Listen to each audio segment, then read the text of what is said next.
I didn't do nothing. Stop walking. Stop now. Get on the ground. Do it now. You did back up and route. Don't run. Stop. Taser. Taser. Get on the ground. A convenience store at 11:47 on a rainy Wednesday night. Red and blue lights strobing across wet pavement. A body cam shaking as an officer runs toward the entrance. A metal display rack tipped over near the doorway. Snacks scattered across the tile floor. A frightened clerk behind the counter. And a man in a dark hoodie backing toward the parking lot exit with wide, anxious eyes.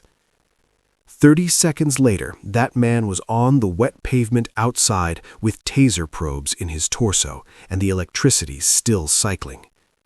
What the body camera showed looked like a straightforward use of force incident. A subject destroying a store, an officer responding, a chase, a taser, standard procedure.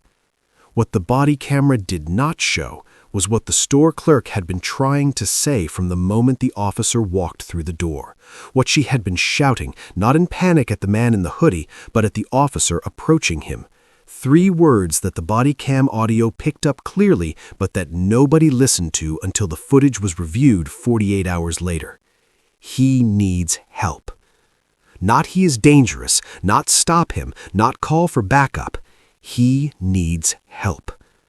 Because the man backing toward the parking lot in a dark hoodie on a rainy Wednesday night was not a vandal. He was not a criminal. He had no weapon. He had no intention. He had a diagnosis that his family had been managing for 6 years, and a prescription that he had not been able to fill for 11 days, and a brain that had been in a state of acute psychiatric crisis for the past 4 hours before he wandered into that convenience store and his body started doing things that terrified him as much as it terrified everyone watching. His name is Raymond Okafor. He is 34 years old. And when the full story came out, when the clerk gave her statement and the medical records were reviewed and the 11 days without medication were documented, the question 30 million people asked was not whether the taser should have been deployed. The question was whether Officer Brett Saunders had taken a single second to ask why before he reached for his belt. He had not.